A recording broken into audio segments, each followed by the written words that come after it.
Un élève sur 3, c'est le nombre d'enfants et d'ados concernés par le harcèlement scolaire dans le monde entier. Alors statistiquement, ça veut dire qu'il y a de fortes chances que vous connaissiez des victimes qui n'ont même pas osé parler, ou que vous soyez vous-même confronté au problème. Non mais sérieux, c'est qui ces gens qui détruisent la vie des autres comme ça? Ça me met tellement en colère. Des connards, Ariane, des connards. Je suis chiffon, hein. Tout doux, tout doux. En fait, c'est justement ce qui nous intéresse dans cette vidéo. D'ailleurs, avant d'attaquer, je vous parle 2 secondes d'un documentaire qui s'appelle Cancre et qui est produit par 13 Productions. Et si je vous en parle, c'est parce qu'il est disponible sur ma plateforme de documentaire Poisson Fécond Plus. Si vous le savez pas, c'est dédié à la culture générale, à la découverte du monde, un peu comme les vidéos ici. Une sorte de continuité de la chaîne YouTube, mais avec des vrais docus qui durent une bonne heure, voire plus. Et là, dans Cancre, on va à la rencontre de 6 anciens élèves en grande difficulté, qui ont transformé leur échec scolaire en réussite de vie, dont le journaliste Jean-Michel Apathy et le chef Thierry Marx. Et dedans, on y parle de harcèlement moral à cause de cet échec scolaire. Alors c'est une approche assez originale, vous le verrez dedans, puisque les intervenants vont parler de leur humiliation, celle qu'ils ont subie quand ils étaient élèves, et comment ils ont fait pour remonter la pente. Alors en ce moment, en plus, il y a 50% de réduction sur l'abonnement annuel à Poisson Fécond Plus, et donc ça ne revient qu'à ce prix-là. Donc n'hésitez pas à sauter le pas. Alors mes petits cyclidés de Colombie, oui c'est un poisson, pour mieux comprendre le mécanisme du harcèlement et voir comment on peut passer d'une insulte pas dingue à un drame, on va ramener notre bon Gustave autour des carnets de liaison, des heures de colle et de la bouffe dégueu à la cantine. Alors Gustave,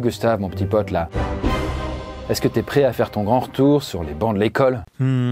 T'inquiète, je te laisserai pas tomber. Bon, en vrai, dans quel état il va terminer? Est-ce qu'il sera recouvert de bleu à force de se faire démonter? Est-ce qu'il va développer une phobie sociale, faire une tentative de suicide, ou même changer de camp et devenir harceleur à son tour? Eh bien, en majorité, vous pensez qu'il va faire une tentative de suicide. Alors c'est parti, se faire harceler, ça fait quoi? Avant de commencer, il va falloir procéder à un petit changement physique de Gustave. Voilà, c'est quand même bien mieux là, du coup. Je disais donc, aujourd'hui, c'est jour de rentrée. Gustave a 12 ans et il va faire ses premiers pas en 6e. Une année décisive, évidemment, entre la fin de l'école primaire et puis le début du collège. Et forcément, ça le rend un petit peu nerveux. D'ailleurs, Chris, pourquoi vous avez choisi de ramener Gustave au collège plutôt qu'au lycée? Parce qu'en fait, c'est là qu'il a le plus de chances de se faire harceler. Parce que selon l'ADEP, qui est le service statistique du gouvernement, qui réalise des enquêtes, eh bien, 2,6% des élèves subissent des violences à la fin de leur primaire, contre 5,6% au collège, 1,3% au lycée. Clairement, le collège, il bat les records. Et là, regardez, tiens, je vois que Gustave vient tout juste de rencontrer un nouveau petit camarade. Peut-être que ce sera son meilleur pote, qui sait. Ouais, ça a l'air quand même mal barré ton histoire de bromance là. Ouais, je pense que là, Gustave, il est un peu mal tombé sur ce coup-là, quoi. Ça va, franchement, y a rien de méchant là-dedans. Edgar, ce qui caractérise vraiment le harcèlement, c'est le côté violent, avec l'instauration d'un rapport de force, de dominant et dominé, entre le harceleur et la victime, à la fois physique, matériel ou psychologique. Et après, autre truc important avec le harcèlement, c'est que c'est répétitif, c'est pas arrivé qu'une fois, quoi. Donc il va y avoir des agressions qui s'enchaînent pendant une longue période, typiquement l'année scolaire. Du coup, voilà, Gustave, te laisse pas faire, mets-lui une patate dans sa gueule. Je m'emballe un peu là, pardon. On est d'accord qu'il s'en prend plein la tronche gratuitement là? Alors c'est peu dire, oui c'est peu dire. Part quand même du principe que dans le cadre d'un harcèlement, absolument tout est un prétexte pour foutre la misère à quelqu'un. L'apparence physique, si vous êtes plus petit, plus gros, plus bronzé, avec un appareil dentaire, de l'acné, des cheveux roux, voilà, tout le monde y passe. Quand t'es différent, voire un peu moins dans la moyenne que quelqu'un, voilà quoi. Mais ça peut être aussi sur l'orientation sexuelle, réelle ou supposée. Ça peut être aussi si t'as un handicap, t'as des troubles de la communication, si tu te mets à bégayer ou zozoter. C'est facile de triquitter tout le monde. Vous êtes déjà pas capable de vous occuper de vous, alors pourquoi vous triquittez les autres? Ou même si au contraire t'as une aisance à l'école, côté un peu intello quoi. Bref, tout est bon pour harceler quelqu'un et en même temps rien ne le justifie quoi. Mais monsieur Comte, est-ce qu'il y a un profil type de personne harcelée? Bonne question et en vrai, pas vraiment. En fait, le harcèlement ça peut littéralement toucher tout le monde. Vous pouvez très bien être totalement safe dans une école et quand vous changez d'endroit, vous êtes harcelé. Ou le contraire, vous étiez harcelé, vous changez d'endroit, vous l'êtes plus. Ça touche autant les garçons que les filles, ça peut être dans un établissement privé ou public, dans les petites comme les grandes villes. Après, en vrai, il y a quand même des enfants qui sont plus susceptibles d'être touchés que d'autres. Selon la docteure en psychopathologie, Hélène Romano, les élèves les plus à risque sont ceux qui sont en insécurité psychique. Donc voilà, derrière ce petit mot, en fait, c'est des gamins qui, à un moment donné de leur vie, vont souffrir d'un manque de confiance en eux ou qui vont avoir une mauvaise estime d'eux-mêmes. À cause de ça, ils seront incapables de se défendre ou de riposter. Vous voyez, c'est un peu comme une ville qui est pas très bien fortifiée. Du coup, les envahisseurs peuvent rentrer plus facilement. Alors que si tu te laisses pas faire, du coup, ça évite d'avoir un cercle vicieux. Raté, vous nous avez raté! Les Romains, vous êtes des Romains! Mais encore une fois, je précise, tout est question de contexte. Bref, dans tous les cas, va falloir garder un œil sur Gustave. La suite des aventures va bien s'envenimer. Je vous passe les détails, mais ça fait plusieurs semaines que Gustave a fait sa rentrée et on peut pas dire qu'il a eu beaucoup de répit. Parce que, en plus de subir des moqueries et des insultes à répétition, notre petit cobaye est devenu la cible d'un groupe de gamins insupportables. Donc voilà, ça va Gustave, tu te sens comment là? Au pire, tu peux aller demander à D'Argent, c'est l'un des pions, l'un des surveillants, pour dire qu'on t'emmerde, hein. Tu sais, c'est possible. Hein. Non mais c'est quoi ce surveillant en carton là? Il a même pas bougé un petit orteil pour aider Gustave. Ouais, j'avoue que en même temps, c'est pas hyper étonnant. En fait, dis-toi que ce genre d'événement, des insultes ou des bagarres, bah, c'est un truc qui arrive fréquemment dans des établissements scolaires. Et si un surveillant observe une dispute, bah, il va le plus souvent penser à un simple règlement de compte entre des gosses et pas à un harcèlement, quoi. En d'autres termes, bah, si les surveillants n'ont pas relayé des observations communes de plusieurs incidents et humiliations subies par Gustave, ça peut rester dans leur tête un cas isolé et du coup bah ça va surprendre personne. Surtout qu'en vrai bah Gustave il a une certaine fierté ou en même temps une honte et du coup il va pas avoir envie d'en parler à des adultes quoi. Il se dit que c'est son affaire, il peut régler ça tout seul. Parce que oui ça peut sembler paradoxal mais quand vous êtes victime bah vous pouvez hésiter à en parler à un adulte. Et en vrai bah à peu près un enfant sur 5 n'en parle à personne, pas même à ses parents. Et après il y a plusieurs raisons à ça en vrai. Bah, la première qui est d'ailleurs évidente, dénoncer son harceleur bah c'est prendre le risque de le trahir. Et s'il fait ça bah Gustave il va être considéré comme un poucave et ses harceleurs risque alors de très mal le prendre et de lui faire payer le prix fort. Tu vas payer. À cause de toi, j'ai été puni. D'autre part, bah, en fait, les victimes ont très souvent honte et ils se sentent coupables de cette situation. Et du coup, par peur de déranger ou inquiéter, bah, ils préfèrent se taire et encaisser en silence.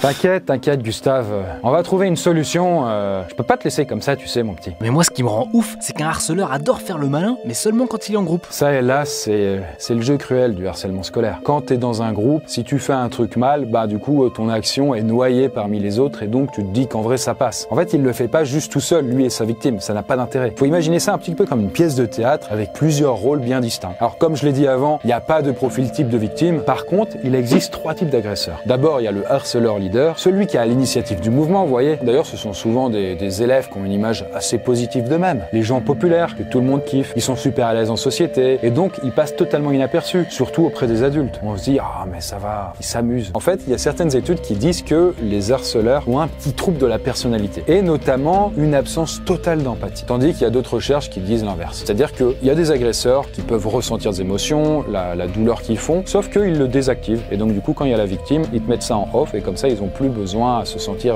culpabilisés parce que du coup ils ont une balayette quoi tu vois. Et ça en vrai vous vous dites putain c'est horrible, comment c'est possible d'arriver à une telle chose? Bah en fait ça permet de faire des atrocités sans ressentir de culpabilité. Et dans le cadre d'une guerre où vous allez tuer des hommes, des enfants, d'autres êtres humains, dans vos têtes c'est pratique quand même de pouvoir switcher et de vous dire qu'en fait ils sont pas tout à fait humains comme vous. Et donc bah vous continuez à pouvoir dormir sur vos 2 oreilles. Que ce soit bien ou pas là n'est pas la question. Bah un peu quand même. Non. Dans le deuxième cas on a le harceleur suiveur. Et là sa motivation à lui elle est très simple, celle d'appartenir à un groupe. En gros, bon, voilà, pour résumer, c'est un peu les petits moutons. Ils cherchent à tout prix à plaire au chef de la meute pour se faire bien voir, quoi. Et enfin, le troisième, le harceleur harcelé. Alors lui, c'est une ancienne victime qui va reproduire des comportements de violence par peur d'en subir à nouveau, quoi. Et du coup, ils vont plus agir par réflexe que par vraiment avoir envie de faire mal. Et en vrai, si le harcèlement fonctionne aussi bien, il perdure dans le temps, bah, c'est parce que autour de cette petite pièce de théâtre qui est le harcèlement d'une personne, bah, il y a plein de témoins, de spectateurs qui sont silencieux et passifs et qui ne disent rien. Et en effet, parce que dans 85% des cas de harcèlement, bah en moyenne, il y a 4 témoins. Donc voilà, autant de possibilités d'alerter des adultes, mais qui ne sont jamais mis à exécution. Après, moi, je suis pas là pour blâmer et pour dire ce qui est bien et ce qui est mal. Faut aussi s'imaginer que la position d'un observateur, d'un spectateur, hein, c'est pas simple à gérer non plus. Et parfois, on a juste envie de détourner les yeux et de continuer notre vie, quoi. Parce que si, en même temps, vous allez aider une personne harcelée, bah vous risquez de vous identifier à elle. Vous avez peut-être peur qu'on vous mette l'étiquette que bah, vous aidez le harcelé, donc vous êtes aussi potentiellement quelqu'un qu'on peut harceler. Sale merde. Et vous faites quoi avec lui là? Vous voulez lui ressembler? Non mais laissez tranquille. Un peu comme à l'époque, vous voyez, les gens qui avaient peur de choper le sida en faisant la bise à quelqu'un qui l'avait, quoi, d'une certaine manière. Oh non, mon pauvre tonton qui se retrouve tout seul. Heureusement qu'il est tranquille quand il rentre chez lui. Bien, par rapport à ça, je me réjouirais pas trop vite. Parce que si Gustave peut trouver un peu de répit dans l'intimité, bah aujourd'hui, ses agresseurs peuvent le suivre jusque dans son téléphone. Et ouais, parce que c'est un peu naïf de croire que le harcèlement s'arrête une fois que vous êtes de retour à la maison. Car bah aujourd'hui avec la technologie, en vrai, avec les smartphones et les réseaux sociaux, ça peut être vraiment hardcore. Et du coup, ça peut se poursuivre à travers le numérique. Et ça s'appelle le cyberharcèlement. Selon les experts, après l'âge de 12 ans, bah si vous êtes harcelé à l'école, en vrai, ça peut clairement se poursuivre quand vous êtes sur votre téléphone. Et là, à cause du cyberharcèlement, bah notre petit Gustave, il a aucun espace de vie protégé. Il faut vraiment s'imaginer qu'il est dans un état d'insécurité permanent et il subit de la violence H24. Et en vrai, le pire dans tout ça, c'est que avec l'anonymat et l'utilisation des pseudos sur Internet, les agresseurs, ils ont tendance à se lâcher et à se montrer encore plus vénères que dans la vraie vie. Là, ils se disent, franchement, c'est virtuel, ça n'existe pas, quoi. Comme quand vous me faites des commentaires un peu rageux, un peu violents, quoi. Vous savez, ça fait mal. Merci pour les commentaires, ça fait plaisir. Merci beaucoup, bro. Et là, vous dites concrètement, ça ressemble à quoi un cyberharcèlement? En voici une petite liste. Les insultes, les intimidations et les menaces en ligne. Les créations de sujets pour insulter les gens sur internet. Et la publication de photos gênantes de la victime. La propagation de rumeurs et le piratage de comptes. Si on trouve pas mal de points communs entre le harcèlement scolaire et le cyberharcèlement, dans le deuxième cas, il y a d'autres petits problèmes qui arrivent. Comme par exemple que ça se diffuse de manière massive et instantanée. Et donc que ça dépasse le collège. Mais aussi que s'il y a un contenu humiliant qui pop sur vous, ça peut rester super longtemps, voire toujours, on va dire, sur Internet et aux yeux de tout le monde. Et en plus que les victimes ne sont clairement pas assez écoutées en ligne et que ça paraît virtuel, toi. Et en effet, dans un rapport publié du HCE, ça montre que l'écrasante majorité des signalements d'insultes, menaces de mort et incitations à la haine qu'on peut trouver sur YouTube et compagnie ne sont suivis d'aucune suppression ou d'aucune punition. Et du coup, résultat, les agresseurs se sentent méga puissants, en totale impunité et donc continuent ou peuvent aller plus loin. Parce qu'ils savent qu'en fait, ils ne risquent rien, quoi. Vous savez, c'est un petit peu comme si du coup, dans la rue, au lieu de mettre tes saletés dans une poubelle, tu les balançais par terre. Du coup, ça fait que les gens, ils continueraient à le faire, quoi, et que les villes seraient très sales. Attendez, je crois que c'est un peu le cas du coup. Ça vous dirait pas qu'on arrête d'être dégueu 2 minutes? Non mais Gustave, il est en PLS là. Qu'est-ce qu'il fout de ses parents? Tu sais, en vrai, c'est pas si facile de reconnaître une personne qui est victime d'harcèlement. Surtout que, comme je l'avais dit tout à l'heure, que ce soit par honte ou par peur de blesser, ou même d'inquiéter. Et donc, Gustave, là, il fait tout pour éviter d'en parler à ses proches. Mais c'est vrai que quand même, si vous êtes au taquet, vous pouvez voir des petits indices. Si par exemple, vous êtes parent et que vous inquiétez pour vos gamins, vous dites qu'il est harcelé ou pas, ça permet de voir s'il y a des petits signes avant-coureurs, quoi. Comme par exemple, si vous voyez qu'il a peur d'aller à l'école, mauvais signe. S'il y a une baisse des résultats ou une multiplication des absences, mauvais signe. S'il y a un repli sur soi, s'il y a une agressivité ou une tristesse constante, mauvais signe. Ou s'il y a même aussi des troubles alimentaires ou des difficultés à s'endormir, mauvais signe. Bref, si le comportement change et pas dans le bon sens, c'est pas ouf. Mais après, parce que sinon ce serait pas drôle, faut savoir que le harcèlement, ça touche des jeunes enfants ou des ados qui sont parfois en pleine puberté. Et donc, quand t'es en puberté, t'as plein d'états qui changent dans ton corps, dans ton esprit, tu sais pas trop, t'es paumé. Et ça, les parents, ils pourraient se dire, oh putain, il est harcelé, alors que pas du tout, il est juste en train de grandir. Du coup, ça peut être très chiant. Mais en tout cas, là, une chose est sûre, Gustave ne va pas bien. Et si les choses ne changent pas rapidement, il pourrait bien en payer le prix fort. Voilà, ça fait maintenant plusieurs mois que Gustave se fait harceler. Et là, que ce soit la violence physique, les insultes quotidiennes et les SMS menaçants, vous voyez, mais son corps et sa santé, physique et mentale, ont pris un petit coup dans le peps, quoi. Ah ouais, c'est vrai qu'il a une sale gueule là. En même temps, vu ce qu'il a subi, c'est pas si étonnant que ça, quoi. Et depuis le début de son harcèlement, Gustave n'en a parlé à personne. Ça l'a davantage isolé et ça a amené des petits changements dans sa vie, comme le fait de ne plus être très souvent à l'école. Mais en réalité, Gustave se met à sécher régulièrement, car en vrai, il est terrifié à l'idée de se faire encore violenter, quoi. Et ça, c'est souvent le cas en vrai, des victimes de harcèlement, qui sont plus sujettes à l'absentéisme, même au décrochage scolaire. Et à côté de ça, Gustave a développé un bon gros sentiment d'abandon. En fait, il est plus capable là de faire confiance aux gens, car il a l'impression qu'on lui veut constamment du mal. Ce qui va rendre du coup ses relations sociales un peu plus compliquées. Et c'est malheureusement dans ce genre de cas extrêmes que les victimes en arrivent à avoir recours elles-mêmes à de la violence pour s'exprimer. C'est un peu leur nouveau langage. Et du coup, Gustave, s'il te plaît, non mais lâche-la, elle t'a rien fait. Faut vraiment qu'il aille en parler à quelqu'un là. Faudrait pas qu'il tabasse toute l'école. Alors ouais, je crois que là, pour Gustave, c'est vraiment le moment, quoi. Et mieux vaut là peut-être aller tout déballer au directeur Ball. Du coup, courage, on est avec toi, Gustave. C'est moi ou il s'en bat les couilles, le gars? Alors là non plus, c'est pas une surprise, je vous le dis, mais pour écrire cette vidéo, on a écouté pas mal de documentaires sur le sujet, avec des témoignages parfois de parents qui ont perdu leur enfant à cause du harcèlement. Et il y a un truc, faut savoir, qui revient très souvent, c'est la passivité de l'école et le manque flagrant d'action face à la violence subie. Ils ont dit à Kira que le problème venait d'elle. que c'était à elle d'apprendre à s'intégrer dans une classe.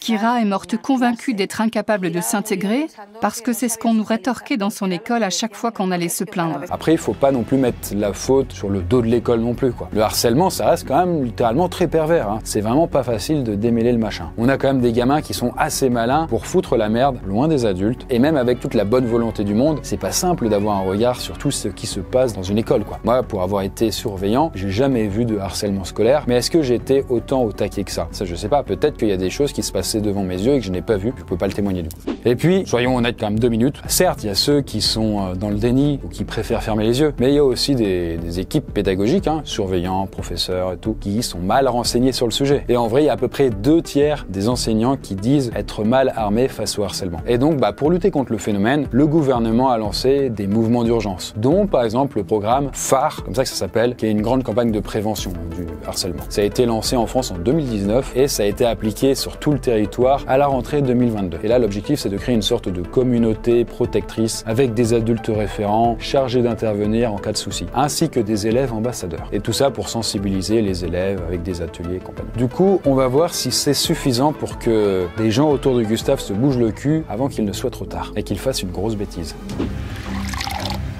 On n'est plus qu'à quelques semaines de la fin de l'année et le harcèlement que subit Gustave est encore pire qu'avant. Et là, clairement, ils y sont pas allés de main morte, cassage de la gueule à la fin des cours, raquettes collectif, insultes à longueur de journée. Bref, là, Gustave est au bout du rouleau. Mais attends, ils ont rien pu faire au collège? Et malheureusement, malgré ces nombreuses réclamations, Gustave n'a pas eu la possibilité de changer de collège. Soi-disant parce que c'était trop compliqué à mettre en place en milieu d'année scolaire. Et parce qu'aussi, il n'y avait pas assez de preuves pour justifier un harcèlement. Et donc là, vous l'avez compris, mais Gustave est condamné à croiser ses bourreaux tous les jours.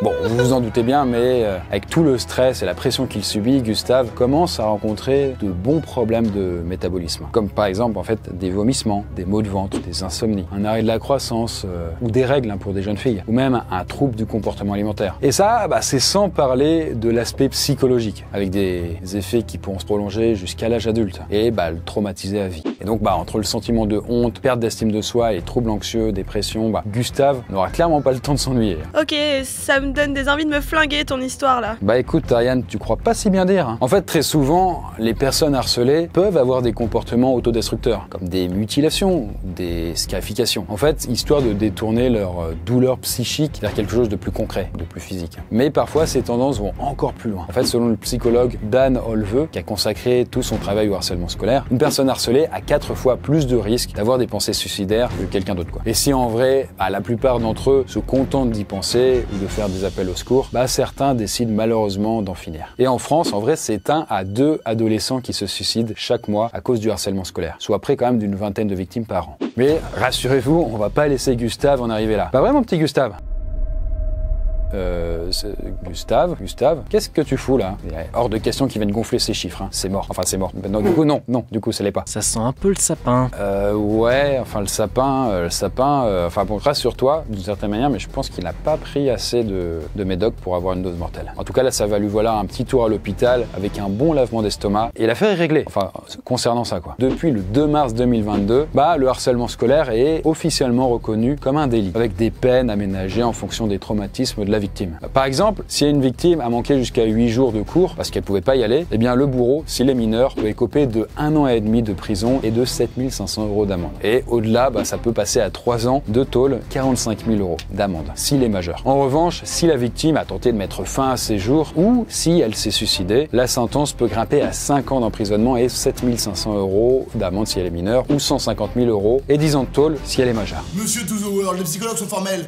Vous êtes trop violent, vous avez rien. Je suis pas violent! Vous êtes violent, monsieur. Je suis pas violent! Et petite spécialité, qu'est-ce qui se passe si le gamin a moins de 13 ans? Dites, pourquoi 13 ans? En vrai, 13 ans, du coup, c'est un âge symbolique. Typiquement, on peut pas s'inscrire sur TikTok si on a moins de 13 ans, donc il y a des petits trucs comme ça. Et donc, d'un point de vue légal, il y a des spécificités en France. Parce que quand on a 13 ou moins, on peut pas aller en prison, car c'est considéré qu'on n'a pas suffisamment de discernement pour être reconnu coupable, quoi. Et là, à ce moment-là, en fait, ça peut être les parents du harceleur, donc s'il a moins de 13 ans. Il est même possible d'engager des poursuites contre l'école. Si on est capable de prouver, évidemment, le harcèlement qui était connu tenue du personnel. Ça devient un peu compliqué, mais c'est possible. Et donc, que ce soit les profs, les surveillants ou les acteurs de l'éducation, tout ça peut être reconnu coupable de non-assistance à personne en danger, et donc risquant jusqu'à 5 ans de prison et 75 000 € d'amende. En tout cas, une chose est sûre, malgré les efforts mis en place ces dernières années pour lutter contre ce type de violence, il reste encore un long chemin à faire avant d'éradiquer définitivement le harcèlement dans nos écoles. Voilà, la vidéo touche presque à son terme. On peut espérer que désormais Gustave, comme on voit qu'il a quand même tenté de se flinguer, il va être davantage reconnu et soit